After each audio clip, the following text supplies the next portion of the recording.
जय हिंद स्टूडेंट्स, आप सभी का बहुत बहुत वेलकम है आपके अपने YouTube channel Sonu sir classes में। स्टूडेंट्स, जैसा कि आप सभी का लगातार क्वेरी है कि सर आपके रिजल्ट कब तक आ जाएंगे, ठीक है। तो आज के इस वीडियो में आपको कंप्लीट डिटेल मिलेगी आपके आंसर की डेट के बारे में, आपके रिजल्ट डेट के बारे में, पिछली बार कैसे आंसर की और कब रिलीज हुए थे उसके अकॉर्डिंग मैं आपको इस करंट ईयर में कब रिजल्ट आएगा, कब आपका आंसर की आएगा, वो लाइव प्रूफ के साथ दिखाऊंगा। कोई भी हवा में बातें नहीं होंगी, एग्जैक्ट जैसा कि प्रीवियस ईयर में यहाँ पर आपका हुबहू हुआ है वैसे ही आपका होगा। क्योंकि पिछले साल देखो कोरोना भी था, इस बार तो वो भी नहीं है, तो और भी थोड़ा सा तेजी से काम होना चाहिए। तो उसके साथ साथ मैं सारी चीजें, अब चूंकि देखो ऑनलाइन भी हो रहा है, सारी चीजें सीबीटी एग्जाम आपकी ऑनलाइन हो रही हैं, तो कुछ भी मैनुअली नहीं करना है, सब कुछ ऑटोमेटिकली यहाँ पे जनरेट होगा। जैसे ही आप अपना क्वेश्चन पेपर सबमिट करे होंगे अपने एग्जाम में, आपका तुरंत आपका आंसर और करेक्ट आंसर तुरंत मैच हो गया होगा, आपकी मार्किंग वगैरह सब कुछ कंप्यूटर ऑटोमेटिकली कर लिया होगा। बट बस यहाँ पे जो डेटा को कलेक्ट करके और आपके सामने देने का काम है, वो सिर्फ यहाँ पे जीकप को करना है, और वो कब तक होगा उसकी डिटेल आज की इस वीडियो में आपको मिलेगी। साथ ही में मैं बताना चाहूंगा कि आज की इस वीडियो में आपको इंपॉर्टेंट डॉक्यूमेंट्स की भी इंफॉर्मेशन दूंगा कि कौन कौन से वो इंपॉर्टेंट डॉक्यूमेंट्स हैं जो कि आपको अभी से बनवा लेना चाहिए, क्योंकि वो ऐसे डॉक्यूमेंट्स हैं जो जल्दी नहीं बन पाते हैं। और आपके एडमिशन में जो सबसे बड़ा यहाँ पे प्रॉब्लम क्रिएट करता है वो होता है डॉक्यूमेंट वेरिफिकेशन। स्टूडेंट्स, अगर आपके डॉक्यूमेंट्स एक्सपायरी हैं या फिर आपके पास डॉक्यूमेंट अवेलेबल नहीं है, आपने जो भी रिजर्वेशन लिया है उसके आधार पे, तो आपका जो एडमिशन है वहीं रद्द कर दिया जाएगा। यानी आपको भले कॉलेज अलॉट हो जाए, लेकिन अगर आप वहां उसके जो भी आपने डिटेल्स भरे हैं उसके समक्ष अगर आपने यहाँ पर अपने फिजिकली अपने डॉक्यूमेंट्स प्रेजेंट नहीं कर पाते हैं, अपने जो भी डॉक्यूमेंट्स हैं उनको नहीं दिखा पाते हैं, तो आपका एडमिशन वहीं रद्द कर दिया जाता है। तो इस बात का खास ध्यान रखें और बिल्कुल भी यहाँ पर आपको गलती यानी कि मिस्टेक नहीं करनी है। और वीडियो के अंत तक पूरा बने रहिएगा, पूरी डिटेल आज की इस वीडियो में आपको मिल जाएगी। स्टूडेंट्स देखिएगा, सबसे पहले तो मैं आप लोगों को जो आपके यहाँ पर आंसर की का डेट है वो सबसे पहले मैं आपको बता दूं। तो आंसर की का अगर हम बात करें तो आपके जो आंसर की है वो आपके रिलीज हो जाएंगे 7 या फिर 8 अगस्त को, ठीक है। 7 या फिर 8 अगस्त को आपको यहाँ पर अपना आंसर की देखने के लिए मिल जाएगा। क्यों 7 और 8 अगस्त को बोल रहा हूँ? चूंकि देखो पिछले बार में आपका जो एग्जाम हुआ था वो यहाँ पर जून में हुआ था, और जून से यहाँ पर जुलाई तक आपका चला था। जैसा कि मैं आपको यहाँ पर जो है डेट्स भी आपको दिखा दे रहा हूँ, प्रीवियस डेट्स भी आप यहाँ पे देख लीजिए हमारे। जैसा कि आप लोग अपने स्क्रीन पर देख पा रहे हैं कि जो आपका एग्जामिनेशन शेड्यूल रहा 2022 के सेशन में, उसमें आप देख पा रहे हैं कि यहाँ पे दिखाया जा रहा है कि आपका 27 से लेकर के 30 जून तक आपके एंट्रेंस एग्जामिनेशन था, ठीक है। और 2 जुलाई को आपका यहाँ पर आंसर की आ गया था, ठीक है। अब मैं बता रहा हूं कि आप तो सर कह रहे हैं कि आपका 7 अगस्त को एग्जाम ओवर हो रहा है, और आप तो डेट 7 अगस्त का ही बता रहे हैं। तो ये कैसे बता रहे हैं? यहाँ पर तो आपका देखिए 30 जून को एग्जाम ओवर होता हुआ दिख रहा है। तो डियर स्टूडेंट्स, मैं आप सभी को बता दूं कि 27 से 30 जून के बीच में एग्जाम के डेट तो थे, बट कुछ बच्चों की परीक्षाएं सीबीटी में नहीं हो पाई थी। कुछ एक आध शिफ्ट का ऐसा हुआ था कि इंटरनेट इशू के प्रॉब्लम की वजह से और सर्वर प्रॉब्लम की वजह से यहाँ पे एग्जामिनेशन नहीं हो पाए थे। जैसा कि पिछले बार आपको शायद अगर जानकारी होगी तो ऐसा आपको पता चलेगा।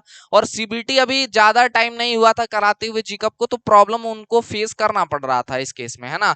तो जिन बच्चों के एग्जामिनेशन छूट गए थे उनको यहाँ पर मौका दिया गया था 1 जुलाई को एग्जाम करने के लिए, देने के लिए, और 2 जुलाई को। तो जैसे ही इनका लास्ट जो शिफ्ट का एग्जाम खत्म हुआ उसके बाद ही इन्होंने अपना आंसर की अपडेट कर दिया था वेबसाइट पे। तो स्टूडेंट्स, इसी प्रकार से आपका इसी आधार पे जो आपका आंसर की आना है वो 7 या फिर 8 अगस्त को जनरेट कर दिया जाएगा। चूंकि पिछले बार से ज्यादा सेशन लेट है, इस बार टोटल कुल मिला जुलाकर 1 महीने जो है यहाँ पे सेशन लेट है, ठीक है। तो ये लोग वैसे भी अब देर नहीं करेंगे, जल्द से जल्द जो है अपनी आगे की प्रक्रिया स्टार्ट कर देंगे। तो देखो यहाँ पर आंसर की ऑटोमेटिकली जनरेट भी होना है, कंप्यूटराइज्ड है सारी चीजें, कोई इनको मैनुअल काम नहीं करना है, कंप्यूटराइज सारी चीजें होनी है। तो यहाँ पर आपका अपडेट हो जाएगा आंसर की 7 या फिर 8 अगस्त को, ठीक है सर। आपका आंसर की 7-8 को आ जाएगा। रिजल्ट कब तक आएगा स्टूडेंट्स? देखिए 2 से 3 दिन का, जैसा कि आप लोग को पता होगा, तो यहाँ पे मैं बता दूं आपको कि 2 से 3 दिन का समय आपको दिया जाता है क्वेश्चंस को चैलेंज करने का, कि अगर आपको लगता है कि आपका आंसर सही है और जीकअप का आंसर गलत है, या प्रश्न कोई गलत दिया है, उसका ऑप्शन चारों गलत है, तो आप चैलेंज कर सकते हो अपने रिलेटेड ऑथर का जो है यहाँ पे साक्ष्य देकर। कोई ऑथर या फिर एडिटर का आपको दिखाना पड़ेगा कि इस बुक में ये ऑप्शन है, ये क्वेश्चन है, आपने गलत दिया है। उसका रेफरेंस लेते हुए आपको चैलेंज करना होगा, और उसका कुछ चार्ज भी होता है, 100 रुपीज चार्ज होता है एक क्वेश्चन को चैलेंज करने का। यानी कि अगर आप 2-3 या फिर 10 क्वेश्चन को चैलेंज करते हैं तो यहाँ पे 1000 रुपए का आपका बिल बन जाएगा। ठीक है, तो ये भी ध्यान रखना है कि पैसे भी लगते हैं उसके लिए। तो जो बच्चा चैलेंज करना चाहता है वो 2 से 3 दिनों में चैलेंज करके अपना यहाँ पे मार्क्स जो है उसके इंक्रीज हो जाते हैं। अगर उसका चैलेंज सही पाया जाता है तो पैसे भी रिफंड करने की बात कही जाती है।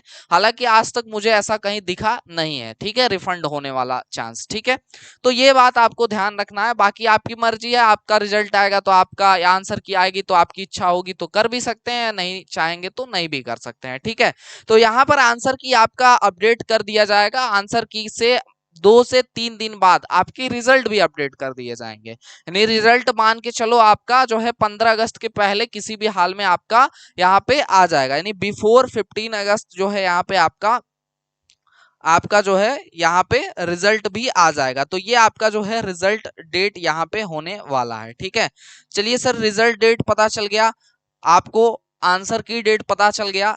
इंपॉर्टेंट डॉक्यूमेंट सर जान लीजिए क्या क्या डॉक्यूमेंट्स हैं वो इंपॉर्टेंट, जो आपको यहाँ पर जानकारी जिनकी होनी चाहिए, जो आपके पास अवेलेबल होने चाहिए आपके एग्जाम से।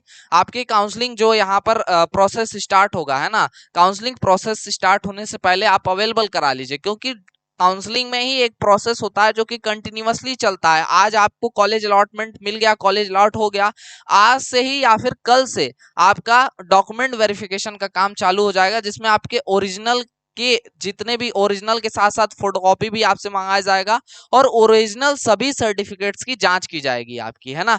तो इसमें कौन कौन से सर्टिफिकेट्स आते हैं स्टूडेंट्स? इसमें आपके सर्टिफिकेट्स आते हैं, आपका 10th क्लास का सर्टिफिकेट आता है ना, 10th क्लास का मार्कशीट एंड सर्टिफिकेट। अगर आपने 12th करा है तो 12th क्लास का आपसे मार्कशीट एंड सर्टिफिकेट। इसके अलावा आगे कोई और पढ़ाई करी है तो उसका भी आपसे साक्ष्य मांगा जाएगा, क्योंकि गैप आपका नहीं होना चाहिए। अगर गैप है तो गैप सर्टिफिकेट आपसे ये एडमिशन के टाइम पे मांगा जाएगा। डॉक्यूमेंट वेरिफिकेशन तो हो जाएगा इसके बगैर, लेकिन एडमिशन के टाइम में अगर गैप है तो गैप सर्टिफिकेट आपसे मांगा जाएगा। टीसी देखिएगा, आपको लगता है वो भी लास्ट क्लास का। लास्ट क्लास बोले तो अगर आप 12th पास हैं, मतलब अंतिम क्लास 12th पढ़े हैं, तो 12th की टीसी लगेगी, चाहे आपने 10th के आधार पे फॉर्म भरा हो या फिर 12th के आधार पे फॉर्म भरा हो, है ना।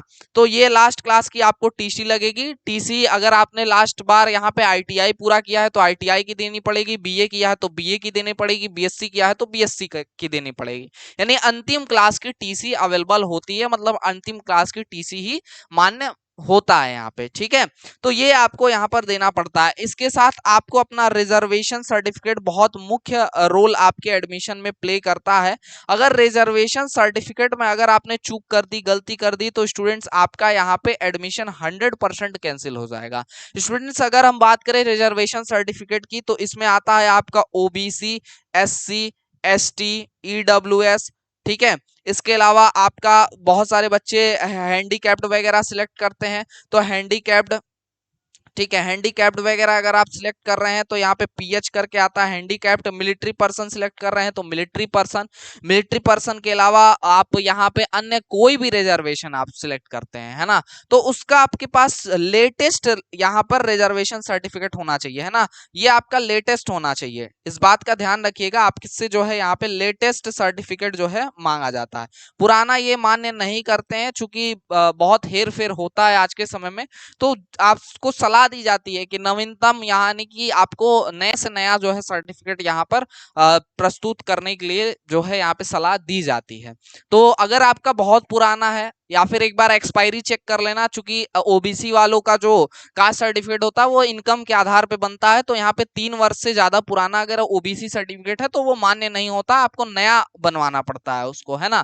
तो 3 साल ही वैलिडिटी होती है, जो कि सबसे नीचे की लाइन में लिखा होता है, छोटे छोटे शब्दों में, लोग ध्यान नहीं देते हैं उसको और गलती कर बैठते हैं। और जब जो प्रॉक्टर या फिर जो यहाँ पे वेरीफाई करने वाला जो भी टीचर या फिर अधिकारी होता है वो जब दिखाता है, लाइन पढ़वाता है, तब बच्चे को और उनके गार्जियन को ये ध्यान आता है कि हाँ यहाँ पे गलती हुई है। तो ऐसी गलती आप मत करिए। अगर आप हमारे चैनल से जुड़े हुए हैं तो ये गलती आपको नहीं करनी, अपने सर्टिफिकेट्स वगैरह रेडी रखिए, है ना।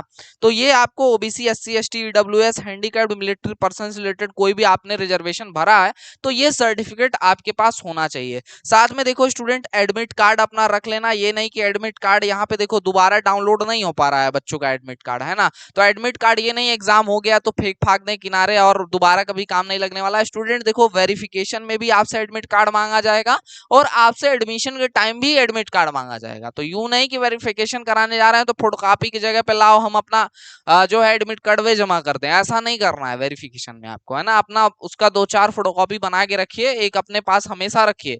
कभी भी जमा करिए तो एक कॉपी है तो उसी को मत जमा कर दीजिए, उसकी एक कॉपी करा के अपने पास रखिए, ठीक है, क्योंकि मल्टीपल टाइम्स यहाँ पर आपको सबमिट करने पड़ते हैं, ठीक है। तो एडमिट कार्ड आपको अपना अपने साथ रखना है। एडमिट कार्ड के साथ अलॉटमेंट लेटर्स जैसे जैसे यहाँ पे आते रहेंगे कॉलेज के, ठीक है, वो आपको रखना पड़ेगा और उसकी पूरी इंफॉर्मेशन, जानकारी लगातार जो भी वीडियोस आएंगे उसमें इंफॉर्मेशन आपको मिलती रहेगी, ठीक है।